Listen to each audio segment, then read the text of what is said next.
Hello guys. सेवा धर्म कहानी की बड़ी सीख। तारा ना तो रूप में बहुत सुंदर थी और गरीबी तो मानो उसकी किस्मत में कूट कूट कर भरी हुई थी। वो हर टाइम शीशे के आगे अपने को निहारती और अपने स्वरूप को और गरीबी को लेके बहुत दुखी रहती। जब वो कुछ बड़ी हुई तो हर टाइम शीशे के आगे खड़ी रहती और अपने को चमकाती रहती। माँ कुछ कहती डांटती तो उसको कोई असर फिर भी नहीं होता। वो कहती कि मुझे तो धनवान बनना है, मुझे तो रूपवान बनना है और मैं इस रंग से, अपने सांवले रंग से बहुत दुखी हूँ और इस गरीबी से बहुत मुझे नफरत है। मुझे तो एक अपने सपनों का राजकुमार चाहिए जो सच में राजकुमार हो। उसकी माँ उसको बहुत समझाती लेकिन उसको कोई भी असर नहीं होता। एक दिन वो मंदिर जाती है, देवी माँ के आगे बैठती है और देवी माँ के आगे देवी माँ को कहती है, अगर तुम सच्ची माँ हो तो मुझे मेरे जो मैं सोच रही हूँ उसी के अनुसार मुझे सब कुछ मिलना चाहिए। अगर तुम माँ हो तो जरूर मेरी इच्छा पूर्ति करोगी। तो बिना कुछ खाए पिए वो देवी के आगे बैठी रहती है मंदिर में, वहाँ से हिलती नहीं है। उसकी माँ आती है, उसको बहुत समझाती है। वो बिल्कुल समझने को किसी भी तरह से तैयार नहीं थी और रूखा सूखा खाती है और सूख के एकदम से कांटा हो जाती है। तो उसकी माँ उसको कहती है, बेटा तुम बहुत कमज़ोर हो गए हो, उठो, कुछ नहीं होता है, ऐसा मत बोलो, ऐसा मत करो। वो बिल्कुल भी सुनने को तैयार नहीं थी। तभी क्या होता है कि जो मंदिर में मूर्ति होती है उसमें एक तेज प्रकट होता है, उसमें एक लाइट प्रकट होती है जिससे चारों तरफ उजाला हो जाता है। दिए की जो रोशनी होती है वो भी तेज हो जाती है और देवी माँ उसको कहती है कि बेटा तुम्हें क्या चाहिए, मैं तुम्हारी भक्ति से प्रसन्न हूँ, बोलो। तो जो उसको सपने में सोचती है, सपने में देखती है, वो सारा देवी माँ को बोल देती है कि मुझे धनवान बनाना है, मैं इतने रूपवान बनूं और मेरे नौकर चाकर हों। सब कुछ देवी माँ से मांगती है, बोलती है। देवी माँ कहती है ठीक है, ऐसा ही होगा। अब वो जो है थोड़ी देर में जब उसको होश आता है, आंखें खोलती है तो देखती है कि जहाँ पे वो मंदिर था वहाँ पे बहुत सुंदर एक महल बन जाता है। नौकर चाकर अच्छे अच्छे कपड़े पहन के इधर उधर जा रहे हैं, कोई इधर कहीं जा रहा है, कोई कहीं किसी तरफ जा रहा है और सब अपने अपने काम में लगे हुए हैं।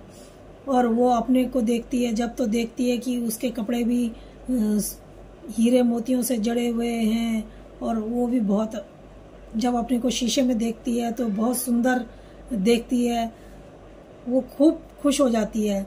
फिर उसके बाद अचानक उसको ध्यान आता है कि मेरा घर कहाँ है, मेरे घर वाले कहाँ हैं।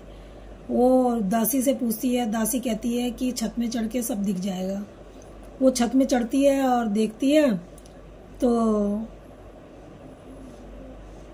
छत में चढ़ती है, देखती है तो उसको उसकी माँ सूत काटते हुए वहाँ पे नजर आ जाती है।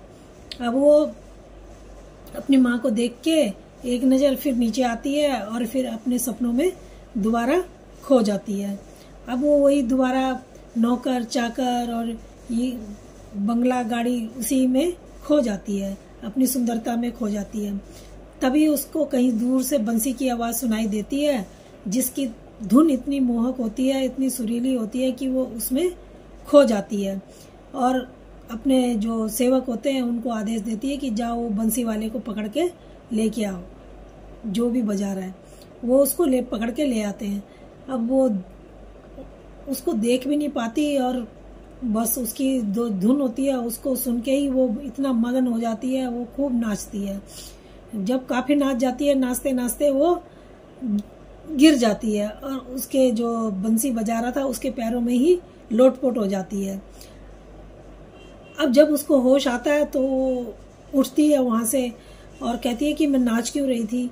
अब देखती है, जब उसके मुंह की तरफ नज़र लगाती है बंसी वाले की तरफ तो देखती है कि ये तो उसका जो साथ में पढ़ने वाला लड़का था गोपाल, ये तो वही है। अब गोपाल को देख के वो कहती है कि ये जो भी मेरे पास है, धन दौलत, सोना चांदी, हीरे जवाहरात, गाड़ी, ये सब तुम ले लो और मैं तुम्हारे साथ रहूंगी। तो वो मना कर देता है, कहता है मुझे इन सब की कोई ज़रूरत नहीं है, मैं तो साधु हूँ, साधु को इन चीज़ों से क्या लेना देना, मुझे ये कुछ भी नहीं चाहिए। ये बोल के वो वहाँ से सीधा निकल जाता है अपनी कुटिया में चला जाता है। जब वो चला जाता है फिर उसको होश आती है, वो अपने सिपाही उनके पीछे भगाती है, कहती है जाओ देखो वो कहाँ गया, उसको देख के आओ वो कहाँ रहता है। अब वो जो सिपाही होते हैं वो जाते हैं और देखते हैं वो एक कुटिया में गया है जंगल में। अब वो आके उसको बताते हैं कि वहाँ पे जंगल में एक कुटिया है, उसमें वो रहता है। वो अपना जो हीरे जवाहरात पहने थे, उसने कपड़े पहने थे कीमती, वो सब उतार के रखती है और साधारण बेस बनाती है और जंगल में कुटिया में उसकी पहुंच जाती है। अब कुटिया में जाती है, वहाँ वो रहती है, वहाँ सेवा भाव करती है, उसको साफ सफाई करती है, वहाँ झाड़ू लगाती है, पोछा लगाती है, पानी भरती है, नंगे पैर रहती है, जंगल जाती है, लकड़ियाँ लेके आती है। अब बहुत कष्ट का जीवन व्यतीत करती है, बहुत उसकी खाना बना के उसको खिलाती है, बहुत सेवा भाव से रहती है। अब जब वो सेवा भाव से रहती है तो एक दिन जंगल में गई होती है, तो वहाँ जंगल में थक जाती है, बहुत ज़्यादा थक हार कर एक पेड़ के नीचे टेक लगा के बैठ जाती है। जब वो बैठी होती है तभी माँ वहाँ पर प्रकट होती है और कहती है बेटी,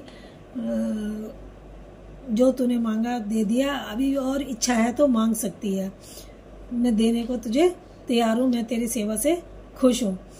अब वो कहती है माँ मुझे दो पाना था, वो मेरे को मिल गया जो मुझे चाहिए था, सेवा भाव ही सबसे बड़ा सुख है, इससे बढ़कर मुझे कुछ नहीं चाहिए।